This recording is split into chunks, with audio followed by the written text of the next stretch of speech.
Hello, and welcome to Exposed News Outlet, where we shed light on topics that matter the most. I'm your host, Andrea. Today, we're exploring the constitutional crisis we are now facing as the Trump administration is continuing to ignore and defy court orders and break their oath to protect the Constitution, and downright waging war on the rule of law altogether. However, most of us saw this coming years ago. This is and has been the plan as they try to divest and close all of the fact-based journalists and media outlets and continue to push lies, deceit, and disinformation, which is why, as we navigate the complexities of our world, it's essential to stay informed and engaged. By subscribing to our channel, enabling notifications, and sharing our content on your platforms, you're supporting our mission to provide thought-provoking insights and inspire positive change. Thank you for being part of our community. Join the fight for truth and equality. Your donation fuels our independent news media channel, amplifying marginalized voices and promoting civil rights, freedom, and justice for all. Every dollar brings us closer to a world where truth triumphs over tyranny. Give today and shape a brighter tomorrow. I will link my GoFundMe for those of you who are able to help out. Your support is deeply appreciated. It takes a village. And without further ado, let's get to the video. The Trump administration's handling of the Venezuelan nationals has raised serious concerns about constitutional violations, particularly regarding due process rights. Here's a breakdown. Lack of due process. Number 1, no charges or court hearings. The individuals were detained and deported without being charged with any crimes or given the opportunity to defend themselves in court. 2, unsubstantiated gang affiliations. The sole basis for alleging gang affiliation membership was the presence of Spanish tattoos, some of which were tributes to their mothers. This arbitrary and discriminatory criterion raises concerns about racial and ethnic profiling.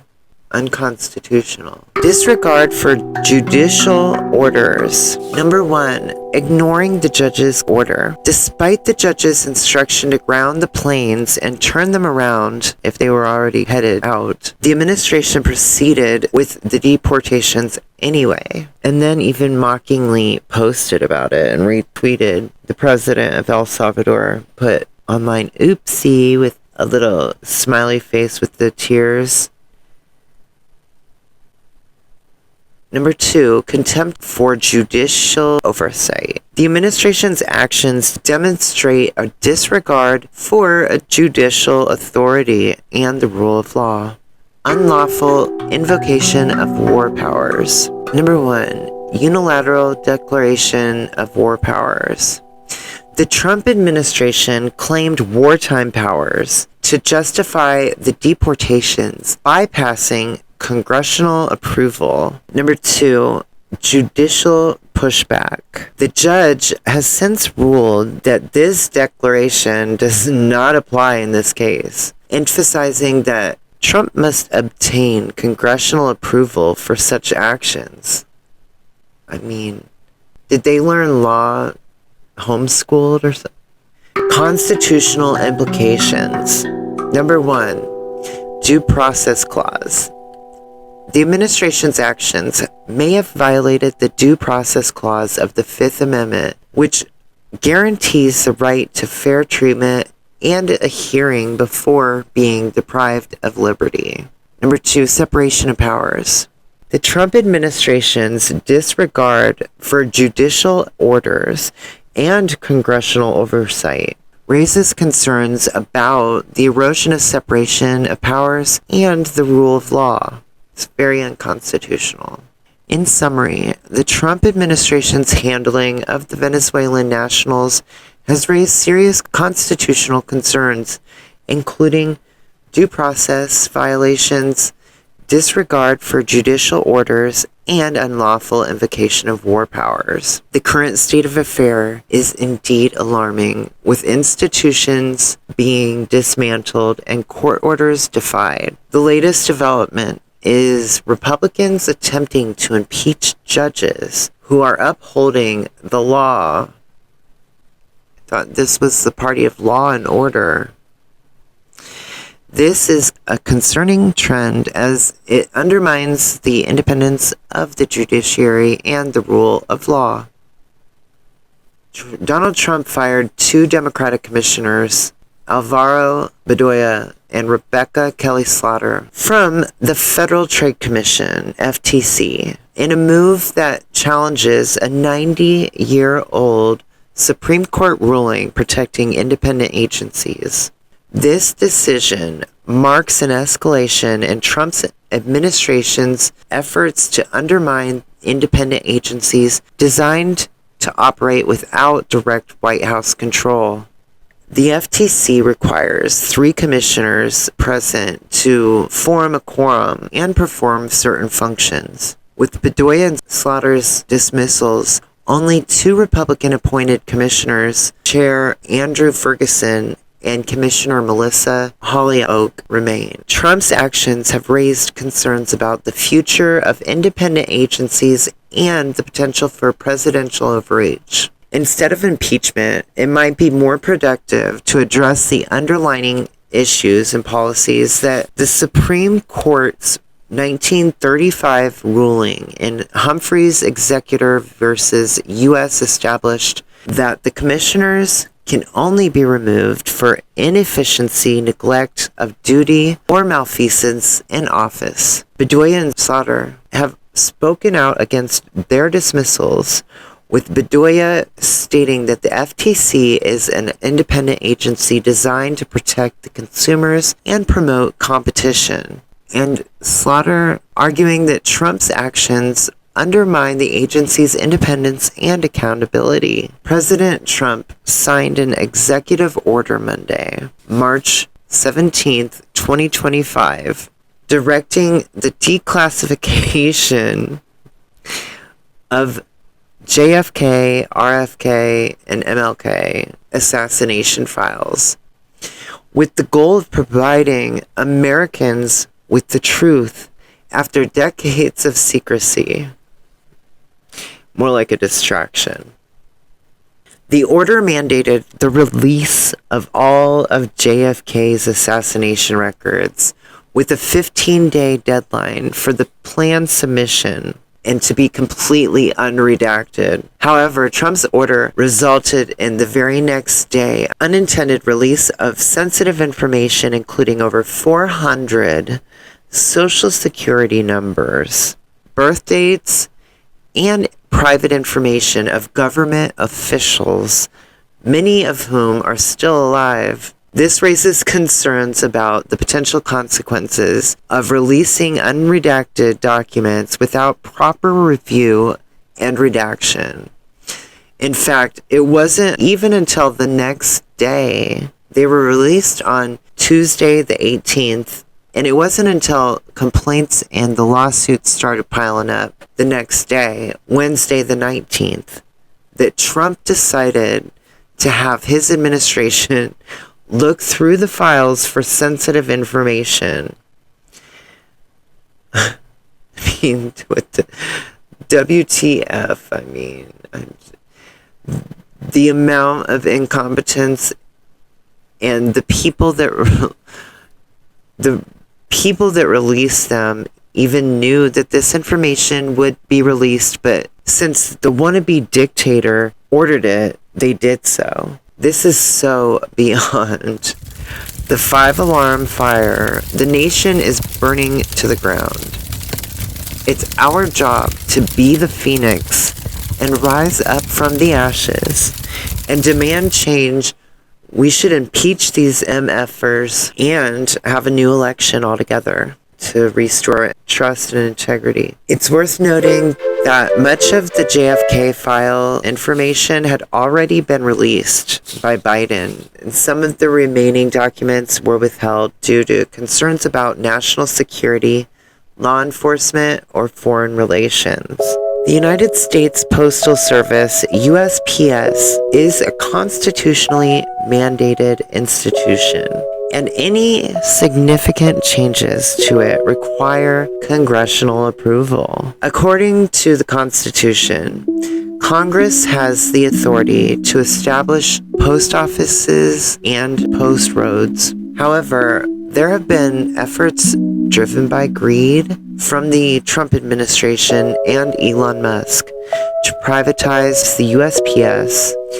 In 2025, Postmaster General Lewis team to provide assistance to the agency in addressing its financial struggles. Elon Musk expressed his support for privatizing the USPS, and Trump has considered merging the agency with the Commerce Department, a move that Democrats argue would violate federal law. Moreover, Trump's administration has been exploring ways to reform the USPS, including cutting costs and reducing its workforce. As if that's gonna help anything. As if it's... instead of fixing things, they're trying to break them.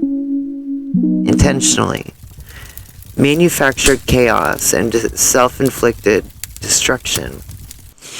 It's essential to note that any attempts to privatize or significantly alter the USPS would require congressional approval by law. The USPS is an independent agency of the federal government, and its operations are governed by federal law. The potential consequences of privatizing the USPS are far-reaching, particularly for rural communities that rely heavily on postal services. The USPS is mandated to provide universal service, ensuring that all Americans have access to postal services, regardless of their location and zip code. In summary, while there are efforts to reform and potentially privatize the USPS, any significant changes will require congressional approval by law, ensuring that the agency's constitutionally mandated mission is protected. Elon Musk and Donald Trump have leveraged social media to spread disinformation and lies, often targeting those who oppose Trump's agenda. This agenda, which many argue is unconstitutional and illegal, has been perpetuated by millions of conspirators who amplify these false narratives. Musk, in particular, has used his massive following and manipulation of algorithms to disseminate misinformation. For instance, he's falsely claimed that Social Security is a Ponzi scheme, echoing Trump's own rhetoric. This type of language not only undermines trust in vital social programs, but also dehumanizes the individuals who rely on them. Trump, meanwhile, has employed social media to attack judges, lawmakers, and even private citizens who dare to question his policies. Because how dare them, right? His administration has also taken steps to silence dissenting voices, such as Radio Free Europe, which has been critical of Trump's agenda. The consequences of these actions are far-reaching. By perpetuating disinformation and lies, Musk and Trump have contributed to a toxic online environment where facts are distorted and dissent is suppressed. This not only undermines the integrity of our democratic institutions, but also has real-world consequences for individuals and communities targeted by these false narratives. Ultimately, it's essential to recognize the harm caused by Musk and Trump's use of social media to spread disinformation. We must actively work to counter these false narratives and promote fact-based discourse to protect the integrity of our democracy. Chief Justice John Roberts has rebuked Trump's call for the impeachment of a federal judge, stating that impeachment is not an appropriate response to a disagreement with the judicial decision. This echoes the concerns of many legal experts who see this as an attempt to intimidate and undermine the judiciary. This situation is further complicated by the fact that judges don't have their own authority or law enforcement to protect them from these threats.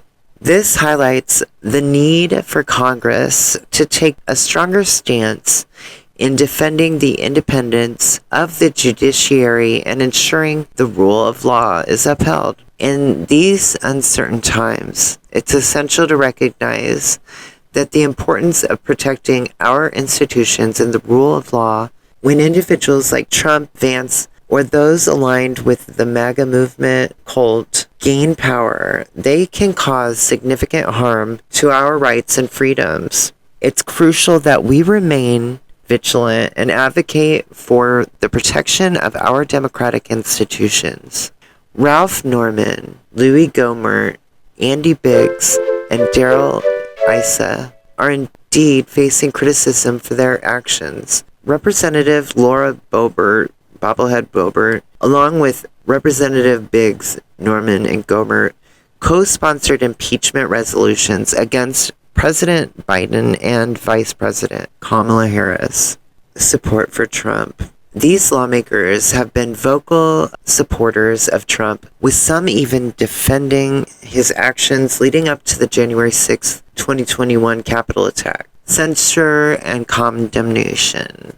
While impeachment is unlikely, some lawmakers have faced censure or condemnation from their colleagues or constituents for their actions. It's essential to note impeachment is a serious process that requires significant evidence and support.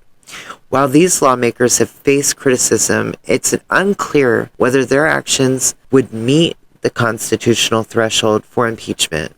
The reasoning behind these unconstitutional actions appears to be rooted in a desire to bypass legal boundaries and silence dissenting voices. In the case of Trump's executive orders, his administration has invoked laws that haven't been used in decades, and some laws that were established centuries ago, such as the Alien Enemies Act of 1798, to justify deportations and crackdowns on immigration. This move has been criticized by legal experts who argue that the administration is overstepping its authority and violating due process rights. Similarly, the targeting of law firms and individuals who have spoken out against the administration's policies has been seen as an attempt to kill free speech and punish dissenting voices. The use of executive powers to restrict the activities of law firms and individuals is a clear example of to disregard constitutional limits on its power. The Republican lawmakers who have supported these actions, including Ralph Norman, Louis Gohmert, Andy Biggs, and Daryl Issa, should be held accountable for their role in enabling these unconstitutional actions. Recently, they're trying to issue articles of impeachment for these judges that have ruled against Trump as well, and it's just unconstitutional. Their actions have contributed to a constitutional crisis that threatens the very foundations of our democracy. It's essential that we recognize the gravity of this situation and take action to hold those responsible accountable. This includes supporting legal challenges to these unconstitutional actions, advocating for protection of civil liberties, and demanding that our elected officials uphold their oath to defend the Constitution. Here are 4 impeachment articles introduced by Republicans against judges overseeing Trump's executive orders. Number 1, Judge Gonzalo Curiel, Representative Daryl Issa, a Republican from California, introduced an impeachment article against Judge Curiel, who oversaw the Trump University lawsuit. Issa alleged that Judge Curiel's Mexican heritage created a conflict of interest. WTF. Number 2, Judge Amy Berman Jackson. Representative Andy Biggs, Republican from Arizona, introduced an impeachment article against Judge Jackson, who oversaw the Roger Stone case. Biggs alleged that Judge Jackson's handling on the case demonstrated bias.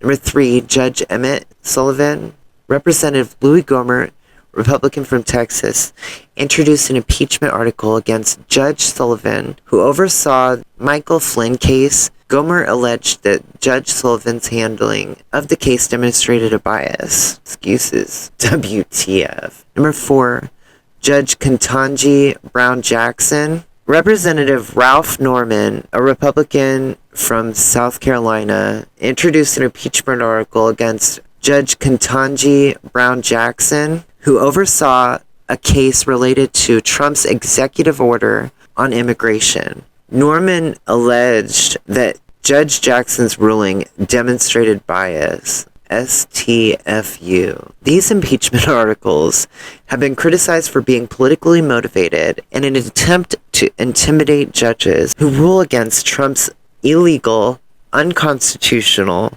executive orders. Impeachment is a constitutional process that's typically reserved for removing federal officials, including the president, vice president, and other civil officers, for treason, bribery, or other high crimes and misdemeanors. And instead of illegally impeaching these judges, they should use the court system as it's legally attended through the appellate court. This could involve advocating for alternative policies, supporting lawmakers who share your views, or engaging in public debate and discourse. Unconstitutional actions and breach of oath. These MAGA conspirators have consistently advocated for actions that undermine the Constitution and the rule of law. By doing so, they've broken their oath to protect and defend the Constitution, Christian nationalism, and separation of church and state. They've attempted to merge Christian nationalism with government, blurring the line between church and state. This is a clear violation of the Establishment Clause, which ensures the separation of church and state.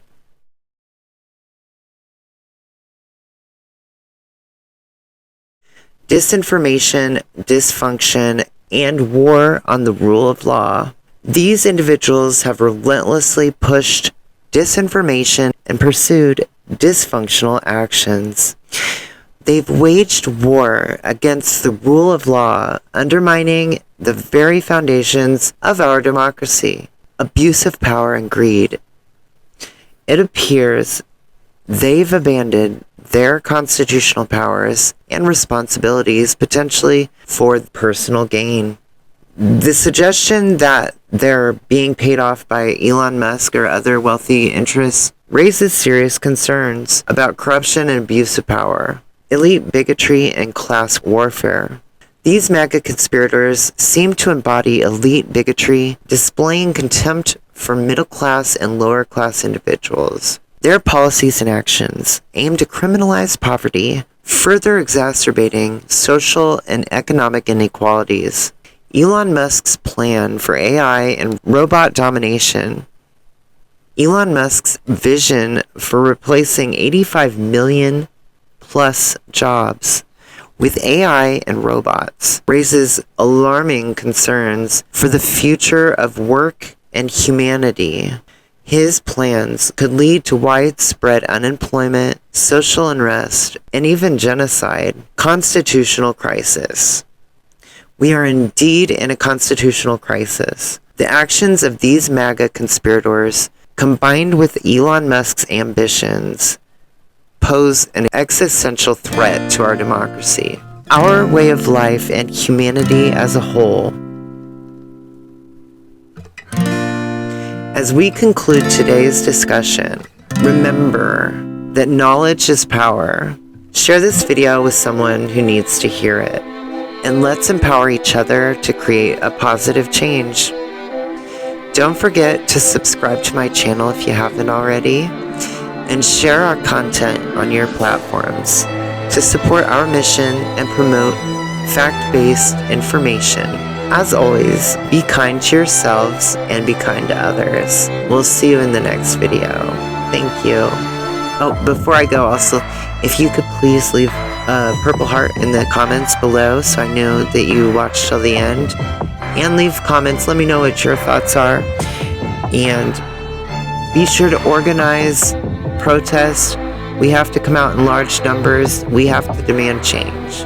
We need to demand a new election, seriously, to restore faith in government and the institutions.